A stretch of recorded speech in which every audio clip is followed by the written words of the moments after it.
सबसे पहले भगवान ने ये कहा कि हर कोई चीज जो हमें दिखती है, जो होती है, सब कुछ ब्रह्म।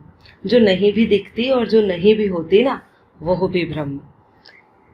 मतलब श्लोक नंबर 24 में भगवान ने बताया कि यज्ञ भी ब्रह्म, यज्ञ में डलने वाला घी भी ब्रह्म, यज्ञ करने वाला भी ब्रह्म, करवाने वाला भी ब्रह्म और फल भी ब्रह्म। दूसरे श्लोक में भगवान ने ये कहा कि दो तरह के यज्ञ किए जाते हैं। एक योग से यज्ञ करो और दूसरा ज्ञान से यज्ञ करो।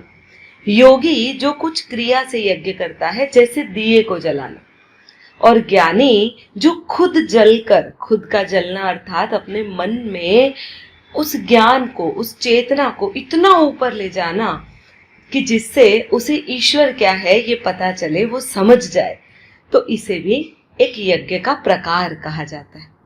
अब आज भगवान समझा रहे हैं कि किस प्रकार जो भी योगी या ज्ञानी है वो अपने यज्ञ को और उन्नत कर सकते हैं और बढ़ा सकते हैं।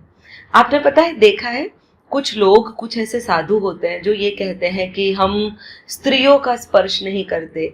कुछ स्त्री साधु होती है, वो ये कहते हैं कि हम पुरुषों का स्पर्श नहीं करते, चाहे बालक ही क्यों ना हो। अगर आप श्री कृष्ण की लाइफ देखें तो उनके कई सारे बच्चे थे, कई सारी रानियां, 8 तो रानियां थी उनकी, और 16,000 रानियों ने उन्हें अपना स्वामी माना था और पूरे भारतवर्ष में भगवान श्री कृष्ण की जय जयकार करवाई थी। सभी ने उनको बहुत प्यार दिया। जैन शास्त्रों में तो ये तक कहा गया कि जो व्यक्ति इतने सारे लोगों को मार सकता है ना, उस व्यक्ति को स्वर्ग में जाने का अधिकार ही नहीं, नरक में भेज दिया। पर आपको पता है, तुरंत दूसरा स्टेटमेंट जैनियों ने ये भी दिया कि हाँ, लेकिन जब दूसरा कल्प आएगा तब यही जो श्री कृष्ण है वो उनके सबसे पहले तीर्थंकर होंगे। अब ये कैसे हुआ? आप देखिए, यदि श्री कृष्ण गोपियों के साथ है, रास खेल रहे हैं, तो उनके मन में स्त्रीत्व है ही नहीं। यदि वे किसी के चीर हरण कर रहे हैं तो उनके मन में किसी को भी लेकर कोई वासना नहीं। यदि वे किसी का माखन चुरा रहे हैं तो उनके मन में चोरी का भाव ही नहीं। यदि वो युद्ध करवा रहे हैं तो उस युद्ध में उनके मन में सामने वाले को मारने के लिए क्रोध ही नहीं। आपने देखा है, जब घर में भी, हमारे भी घर में होते हैं, छोटा मोटा जब कोई झगड़ा हो जाता है ना, तो हम गुस्सा करने लग जाते हैं, हम कांपने लगते हैं, आंखें लाल हो जाती हैं, ऐसा लगता है जैसे सिर फटने लगता है, नसें फटने लग जाती है, और हम बहुत गुस्सा करते हैं, पूरे लाल हो जाते हैं, हम खून दिखने लग जाता है अपने गालों पे। क्यों? क्योंकि हम अंदर से भी गुस्सा कर रहे होते हैं। हम गुस्सा कर नहीं रहे होते, हम गुस्सा हो जाते हैं, गुस्सा हमारा स्वरूप बन जाता है। पर ये जो कृष्ण है ना, ये कुछ अलग ही बने हुए हैं। वे गुस्सा भी करते हैं तो लगता नहीं कि वे गुस्सा कर रहे हैं, वे प्यार भी करते हैं तो लगता नहीं कि वो प्यार कर रहे हैं। वे तो वैसे ही तटस्थ रहते हैं और पूरी तरह से संलग्न भी रहते हैं। अब देखो, यही सबसे बड़ा सफलता का राज भगवान आज भगवत गीता में श्लोक नंबर 26 में बता रहे हैं। तो हम लोग अध्याय 4 गीता का पढ़ रहे हैं और आज हम पढ़ेंगे श्लोक नंबर 26।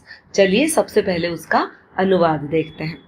अनुवाद है, अन्य योगी जन क्षोत्र आदि समस्त इंद्रियों को संयम रूप अग्नियों में हवन किया करते हैं और दूसरे योगी लोग शब्द आदि समस्त विषयों को इंद्रिय रूप अग्नियों में हवन किया करते हैं। भगवान ने यहाँ पे हवन की ही बात की। हवन का सीधा सीधा अर्थ होता है किसी भी चीज को त्याग देना, होम कर देना या भस्म कर देना। 2 तरह से चीजें भस्म होती है। एक, हमारी इंद्रिय से, हमारा जो ऑर्गन है ना, जैसे हमारे पास आंखें हैं, कान है, जीवा है, हमारी स्किन है, ये जो है ना, ये है हमारे ऑर्गन्स। इससे हम क्या काम लेते हैं? तो आंखों से देखने का, कानों से सुनने का, जीभ से चखने का, त्वचा से चीजों को छूने का और नाक से सूंघने का। तो इंद्रियां अलग चीज है और इंद्रियों कौन सी चीज से ये इंद्रियां काम करती है वो ऑर्गन एक अलग चीज है। ये आपको समझ में आ गया होगा।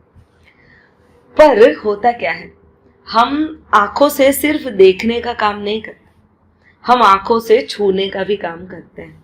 अब हमें तो लगेगा हमने आंखों से छुआ कैसे, हमने तो स्किन है हमारे पास, हम स्किन से छूते हैं। हम नाक से सूंघने का नहीं, नाक से छूने का भी काम करते हैं। अब ये कैसे होता है, कानों से सिर्फ सुनने का काम नहीं करते, हम कानों से छूने का भी काम करते हैं। हम अपने मन से भी किसी चीज को छू सकते हैं। अब ये कैसे हुआ, तो चलिए समझाती हूँ। सपोज कोई गाना आप सुन रहे हो और आपको बहुत पसंद आया, बहुत ज्यादा, तो आप उसकी आवाज बार बार सुनोगे। हुआ क्या, आपको उसकी आवाज सुनने की धीरे धीरे पड़ जाएगी लत।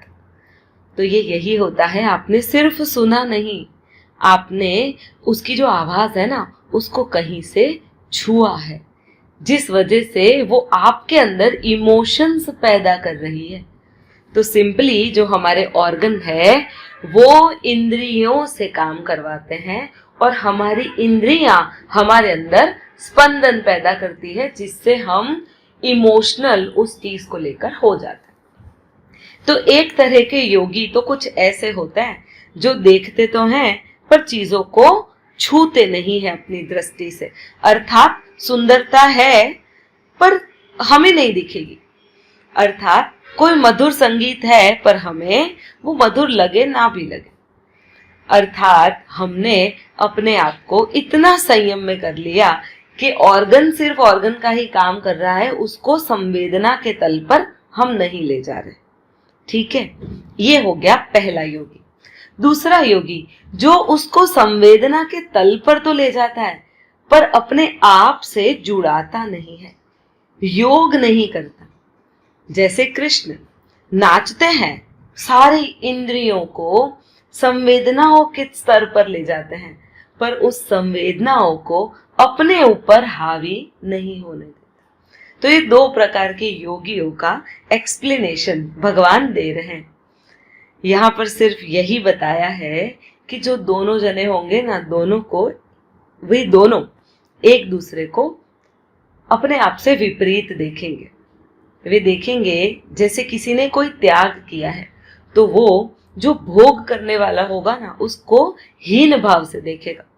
कोई ऐसा व्यक्ति, कोई ऐसा साधु जिसने सब कुछ छोड़ दिया है, वो कृष्ण को समझेगा कि ये तो सब कुछ चीजें भोग रहा है और सारी चीजों का आनंद ले रहा है, तो ये निम्न है। पर कृष्ण ने कोई भी चीज भोगी नहीं, और यदि भोगी तो उसे अपने चेतना के स्तर को छूने नहीं दी। वे सिर्फ संवेदनाओं में ही रहे और उन्होंने अपने आप को इतना डिटैच कर लिया कि ये हर समय पूरे के पूरे एकात्म भाव से रह सकता है। अब हमें सीखना है कि हमें कैसे करना है। क्या हम ऐसे योगियों में जाएंगे कि जो ऑर्गन से इंद्रिय को अलग कर दे, या फिर ऑर्गन से इंद्रियों को तो जोड़ ले, संवेदनाओं को भी जोड़ ले, पर उसे अपनी चेतना से भिन्न रखे। हमें ये देखना है कि हमें सिर्फ सुनना है या सुनकर उसका आनंद लेना है, या फिर आनंद लेने के बाद भी हमें उतना स्थिर अवश्य रहना है जिससे हम होश में रहें। यदि ये वीडियो पसंद आए तो कृपया लाइक कीजिए। चैनल के रेगुलर लिसनर्स हैं तो सब्सक्राइब अवश्य कीजिएगा। धन्यवाद।